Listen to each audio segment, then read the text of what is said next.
Friends, उपभोक्ता की बचत से संबंधित पिछले वीडियो में हमने जाना कि उपभोक्ता की बचत का क्या महत्व है, किस प्रकार से उपभोक्ता की बचत के माध्यम से सरकार यह निर्णय करती है कि किस उद्योग पर कर लगाया जाए, किस उद्योग पर कर नहीं लगाया जाए, किसको अनुदान दिया जाए, किसे अनुदान नहीं दिया जाए, किस देश के साथ विदेशी व्यापार किया जाए, किस वस्तु का किया जाए। कहने का तात्पर्य है कि उपभोक्ता की बचत बहुत महत्वपूर्ण स्थान रखती है। उसी क्रम में आज के इस वीडियो में हम ये देखेंगे कि हिक्स के द्वारा उपभोक्ता की बचत की पुनर्व्याख्या किस प्रकार से की गई, पुनर्स्थापना किस प्रकार से की गई। हिक्स ने मार्शल के द्वारा प्रतिपादित उपभोक्ता की बचत के सिद्धांत की आलोचना करते हुए कहा कि यह अवास्तविक मान्यताओं पर आधारित है।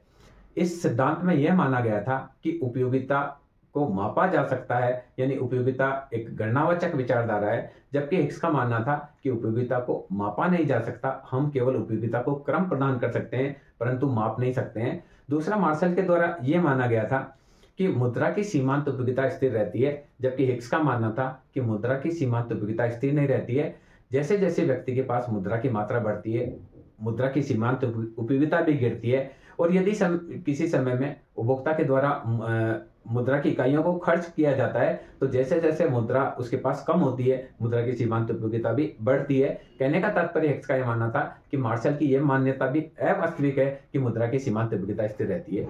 तीसरा, मार्शल ने अपने उपभोक्ता की बचत के सिद्धांत में यह माना था कि एक वस्तु दूसरी वस्तु से स्वतंत्र होती है और किसी भी वस्तु पर कीमत में होने वाले परिवर्तन से मांगी जाने वाली मात्रा परिवर्तित होती है।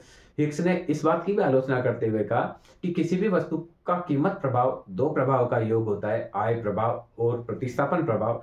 दूसरी चीज, वस्तुएं एक दूसरे से स्वतंत्र नहीं होती है बल्कि कई वस्तुएं एक दूसरे पर निर्भर करती है। उन्होंने प्रतिस्थापन प्रभाव और पूरक प्रभाव का उदाहरण देते हुए बताया कि प्रतिस्थापन प्रभाव में वस्तुएं इस प्रकार की होती है जो एक वस्तु उपभोक्ता दूसरी वस्तु से प्रतिस्थापित कर सकता है। जैसे हम चाय के स्थान पर कॉफी पी सकते हैं, समोसा के स्थान पर कचौरी खा सकते हैं। दूसरा, उन्होंने बताया कि वस्तुएं पूरक रूप में भी एक दूसरे पर हो सकती है कि व्यक्ति कार लेता है तो साथ में पेट्रोल भी लेता है, जूते लेता है तो साथ में जुराब भी लेता है। तो इस आधार पर उन्होंने मार्शल के सिद्धांत का विरोध करते हुए उपभोक्ता के बचत के सिद्धांत की एक पुनर्स्थापना की, जिसे हिक्स का उपभोक्ता के बचत का सिद्धांत कहा जाता है। हिक्स ने मूल रूप से तीन चीज करी थी। एक तो उन्होंने उपयोगिता को मापनीय नहीं मानते हुए भी उपभोक्ता की बचत के सिद्धांत की पुनर्स्थापना की। दूसरा, उन्होंने ये माना कि स्थानापन्न व पूरक वस्तुओं का प्रभाव भी उपभोक्ता उदासीनता वक्रों के माध्यम से बतलाया जा सकता है। उन्होंने अपने सिद्धांत में दो चीज मेन दी थी। किसी भी वस्तु की कीमत गिरने पर उपभोक्ता उस वस्तु की अधिक मात्रा खरीद सकता है और दूसरी वस्तु पर जो पैसा खर्च कर रहा है उसको भी प्रतिस्थापित करके जिस वस्तु की कीमत कम हुई है उसे वह अधिक खरीद सकता है। दूसरी चीज, कीमत गिरने पर उपभोक्ता उस वस्तु का व्यय पहले की अपेक्षा उस वस्तु पर व्यय भी कम हो सकता है। इस आधार पर उन्होंने कहा कि कीमत में कमी होने के फलस्वरूप उपभोक्ता को जो लाभ होता है उस लाभ को मौद्रिक आय के रूप में व्यक्त करने को ही उपभोक्ता की बचत कहते हैं। वो कहते हैं कि किसी वस्तु की कीमत कम हो जाती है, कीमत कम होने से उपभोक्ता को जो मौद्रिक लाभ होता है उस मौद्रिक लाभ को मौद्रिक आय के रूप में व्यक्त अगर कर दिया जाए वही उपभोक्ता की बचत कहलाता है। देखिए किस प्रकार से हिक्स का ये मानना था। मान लीजिए किसी समय उपभोक्ता की कुल आय OA है और X वस्तु की कुल मात्रा OB है और ये उपभोक्ता की बचत लाइन, ये उपभोक्ता की आय है। अगर आय शून्य कर ले तो X वस्तु की वह OB मात्रा उपभोक्ता खरीद सकता है। अब मान लीजिए उपभोक्ता इस IC1 वक्र के Q बिंदु पर संतुलन में होता है जहां वह X वस्तु की X1 मात्रा खरीदता है और AN मुद्रा खर्च करता है। प्रारंभिक स्थिति में उपभोक्ता IC1 वक्र के Q बिंदु पर होता है जहां वह मुद्रा आय की AN मात्रा खरीदता है और X वस्तु की OX1 मात्रा खरीदता है। अब उपभोक्ता को पता चलता है कि X वस्तु से सस्ती मिल रही है, तो नई परिस्थिति में ये IC2 के R बिंदु पर संतुलन में होता है जहां ये X वस्तु की जहां ये AMI खर्च करता है और X वस्तु की OX1 मात्रा प्राप्त करता है। तो उपभोक्ता देखिए, उपभोक्ता एक्स वस्तु की x1 मात्रा के लिए जो मुद्रा देने के लिए तैयार था वो an मुद्रा देने के लिए तैयार था, पर वास्तव में उसके द्वारा मुद्रा जो खर्च की जाती है वह am ही खर्च की जाती है। इस प्रकार से उसे उपभोक्ता को mn रूप में उपभोक्ता की बचत प्राप्त होती है। वापिस से इसको समझिए, माना प्रारंभिक स्थिति में उपभोक्ता की बजट लाइन AB होती है और उसके पास कुल आय होती है OA और x वस्तु की कुल मात्रा होती है OB। अगर वह x वस्तु की पूरी मात्रा खरीदता है तो उसकी आय शून्य हो जाती है। x वस्तु की वह कम मात्रा खरीदता है तो कम खर्चा होगा, ज्यादा मात्रा खरीदेगा तो ज्यादा खर्चा होगा। आप इसको यूं समझिए, x वस्तु की ये टोटल मात्रा है x वस्तु और ये आय। अगर उपभोक्ता आय इतनी खर्च करता है, ये आय खर्च करता है an, तो x वस्तु की x1 मात्रा खरीदता है। आय an1 खर्च करता है तो x वस्तु थोड़ी और ज्यादा मिल जाती है, और आय खर्च करके an2 खर्च करता है तो x वस्तु x3 आ जाती है, n3 आय खर्च करता है तो x वस्तु और आ जाती है x4, और पूरी की पूरी आय खर्च कर देता है x वस्तु x5 ले लेता है। यानी आय जो है वो इधर खर्च बताती है, x वस्तु की क्वांटिटी ये बताती है। अब देखिए प्रारंभिक स्थिति क्या है। प्रारंभिक स्थिति में उपभोक्ता जो है x वस्तु की उपभोक्ता जो मूल्य देने के लिए तैयार है x वस्तु से उसके पास बिल्कुल नहीं है तो इंपोर्टेंट है, वो x1 वस्तु के लिए ये an मुद्रा खर्च करने के लिए तैयार है और IC1 के Q बिंदु पर ये संतुलन में होता है। बाद में उसे पता चलता है कि ये वस्तु बाजार में तो बहुत सस्ती मिल रही है, तो अब x वस्तु की x1 मात्रा के लिए ये AM मुद्रा ही खर्च करता है और IC2 के R बिंदु पर संतुष्टि इसकी बढ़ जाती है, x वस्तु सस्ती होती है। तो यहां जो ये वक्र है ये MN मात्रा जो है ये उपभोक्ता की बचत को बताता है। क्लियर? अब देखिए, अगर किसी समय में ये हमने बताया यदि उपभोक्ता की यदि वस्तु की कीमत, अब देखिए स्टार्टिंग में मान लिए उपभोक्ता की ये आय है, OA आय है और इसकी ये AB बजट रेखा है, AB बजट रेखा है। X वस्तु सस्ती होगी तब आगे चला जाएगा, ये हम बाद में डिस्कस करेंगे। अब मान लीजिए पहले उपभोक्ता IC1 वक्र के Q बिंदु पर संतुलन में होता है, यानी X वस्तु की X1 मात्रा के लिए उपभोक्ता AN मुद्रा खर्च करने के लिए तैयार है। कितनी मुद्रा? AN मुद्रा खर्च करने के लिए तैयार है और Q बिंदु पर संतुलन में होता है। बाद में उसे पता चलता है कि ये X वस्तु इसको बाजार में सस्ती मिल रही है और ये R बिंदु पर संतुलन में होता है और AM मुद्रा ही खर्च करता है। तो प्रारंभ में कंज्यूमर सरप्लस इसको मिलता है। ये देखिए एक इकाई पर इसको MN के बराबर उपभोक्ता की बचत मिलती है, तो कुल बचत मिलती है MNRQ। अब मान लीजिए X वस्तु सस्ती हो जाती है तो इसकी बजट रेखा AB से बढ़कर AB डैश हो जाती है। सस्ती होने पर नई परिस्थिति में उतनी ही मात्रा ये और भी कम पैसा खर्च करके खरीद लेता है। ये केवल AM डैश मुद्रा खर्च करके AM डैश X वस्तु सस्ती हो गई तो ये AM डैश मुद्रा खर्च करके ही X वस्तु की OX1 मात्रा प्राप्त कर लेता है। तो X वस्तु सस्ती होने से कंज्यूमर सरप्लस में वृद्धि हुई। कितनी हुई? MR dash M dash. तो इस प्रकार से यदि किसी वस्तु की कीमत कम होती है तो उपभोक्ता की बचत बढ़ती है। पहले उपभोक्ता की बचत इतनी थी इस वस्तु पर, X वस्तु सस्ती हुई तो उपभोक्ता की बचत अब इतनी हो गई, टोटल बचत हो गई, कुल बचत उपभोक्ता की हो गई, कुल बचत हो गई NQR'M। कौन कैसे कैसे? पहले तो बचत थी इसकी NQMR, ये तो पहले से ही बचत थी। बाद में कीमत कम हुई तो बचत बढ़ी। कौन सी बढ़ी? MR'M। तो कुल मिलाकर हो गई NQR'M। तो ये प्रूव करता है कि यदि किसी वस्तु की कीमत घटती है तो उपभोक्ता की बचत बढ़ती है। तो हिग्स के द्वारा क्या किया गया, जो भी उपभोक्ता की बचत है उसको मुद्रा के रूप में व्यक्त करके बताया गया है, जो मार्शल से कुछ अलग है। कीमत बढ़ने पर क्या होता है? देखिए कीमत के बढ़ने पर, कीमत में वृद्धि होने पर, वापिस समझिए, मान लीजिए ये उपभोक्ता की बजट लाइन है फर्स्ट, ये कीमत बढ़ने के बाद पहले ही कर लेते हैं। मान लीजिए इस बजट लाइन के उपभोक्ता IC1 वक्र के Q बिंदु पर संतुलन में, जहां X वस्तु की X1 मात्रा के लिए AN मुद्रा खर्च कर रहा है, कुल ये मुद्रा है आय।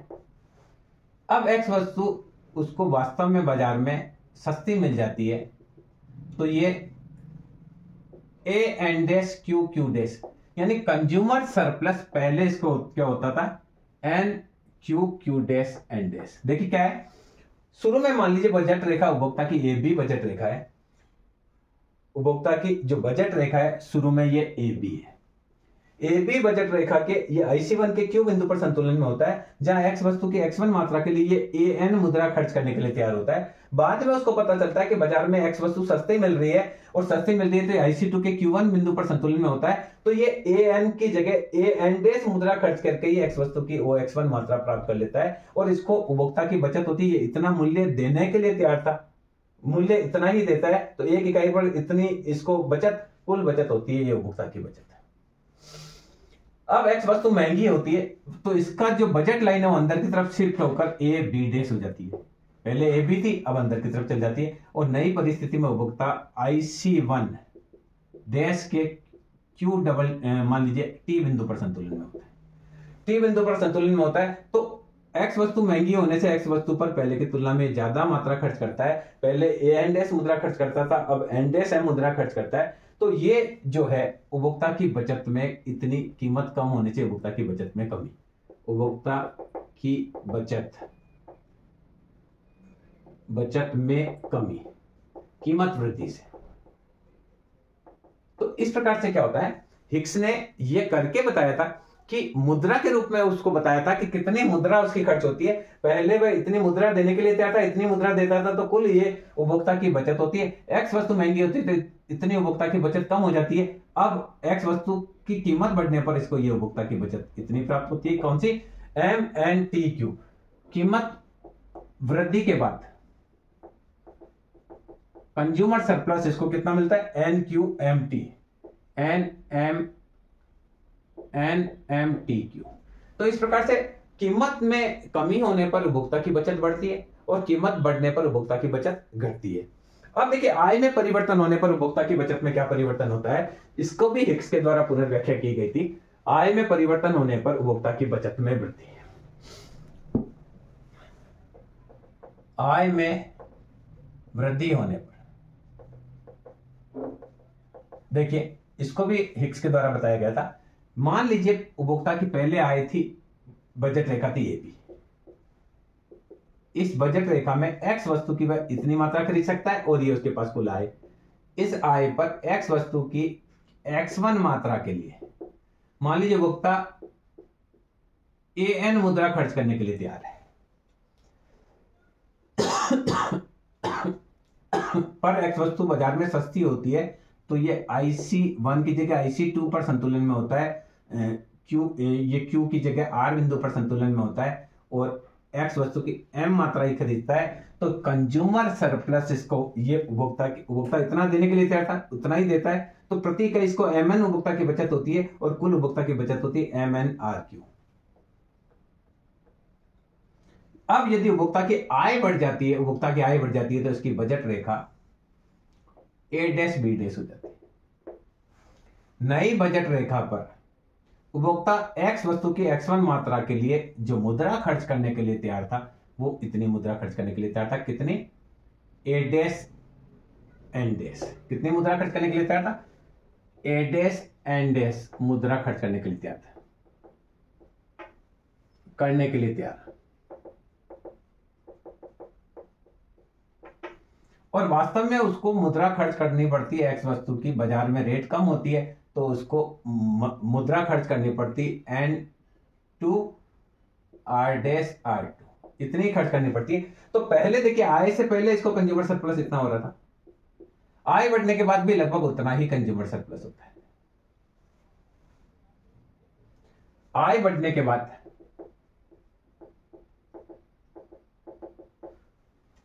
के बाद ये X वस्तु के लिए AN- जो पैसा देने के लिए तैयार था, X वस्तु के लिए खर्च करने के लिए तैयार था, A-N- X वस्तु की X1 मात्रा के लिए पैसा खर्च करने के लिए तैयार था ए डैश एन डैश, पर वास्तव में खर्च करता है ए डैश एन टू, तो प्रति इकाई N1 N2 उसको उपभोक्ता की बचत प्राप्त होती है और कुल बचत होती है N1 R1 N2 R2, N1 R1 N2 R2 consumer surplus. अब क्या है, आय बढ़ने के बाद यदि उपभोक्ता की द्रव्य की सीमांत उपयोगिता समान रहती है तो उपभोक्ता की बचत उतनी ही होगी, पर मुद्रा की सीमांत उपयोगिता घट जाती है तो हो सकता है पहले से उसको ज्यादा उपभोक्ता की बचत प्राप्त हो। तो इस प्रकार से हिग्स के द्वारा मार्शल के जो उपभोक्ता की बचत के सिद्धांत थे उसकी पुनर्व्याख्या करने का प्रयास किया गया और हिग्स ने यह बताया कि किसी भी वस्तु की कीमत में कमी होने पर उपभोक्ता को जो लाभ होता है उसका मौद्रिक रूप में व्यक्त करने का ही एक तरीका है उपभोक्ता की बचत। बाद में उन्होंने इसकी और पुनर्व्याख्या की, उसकी बात हम अगले चर्चा करेंगे। तो देखिए हिग्स के द्वारा दो चीज की गई, आप बहुत अच्छी के तरीके से समझ पाएंगे कि क्या है हिग्स के द्वारा, कि यदि किसी वस्तु की, देखिए उपभोक्ता की कुल आय है ए बी, कुल उपभोक्ता की आय ओ ए, और एक्स वस्तु की कुल मात्रा ले सकता है ओ बी, तो ये इसकी बजट लाइन है। अब इस बजट लाइन में एक्स वस्तु की x1 मात्रा के लिए उपभोक्ता AN मुद्रा खर्च करने के लिए तैयार है, पर बाद में वस्तु जितनी वो खर्च करने के लिए तैयार पर वस्तु सस्ती मिलती है तो AM पर ही मिल जाती है, तो उपभोक्ता की बचत होती MNQR।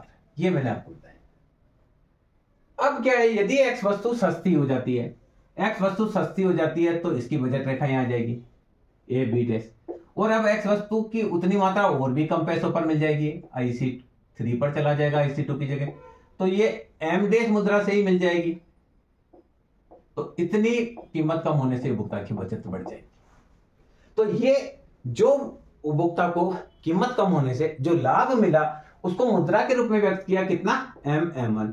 इससे ही हिग्स की उपभोक्ता की बचत की अवधारणा कहते हैं। वो हिग्स क्या कहते हैं कि किसी वस्तु की कीमत कम होने के फलस्वरूप उपभोक्ता को जो लाभ होता है उसे मुद्रा के रूप में व्यक्त करना ही की क्रिया को ही उपभोक्ता की बचत कहते हैं, और यही एक सर्वश्रेष्ठ तरीका है जिससे हम बता सकते हैं कि उपभोक्ता की बचत क्या है। इसी प्रकार से जब आय में परिवर्तन होता है तो वो अभी हमने डिस्कस किया कि पहले आय ये थी, एक्स वस्तु की x1 मात्रा के लिए ये AN मुद्रा खर्च करने के लिए तैयार था, पर AME मुद्रा खर्च करनी पड़ती है, तो ये इसकी पहले बचत होती है RQ।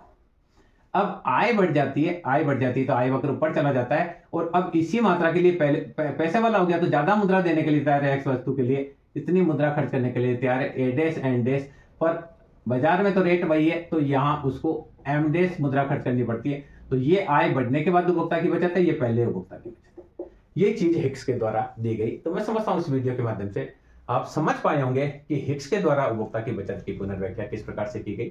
धन्यवाद।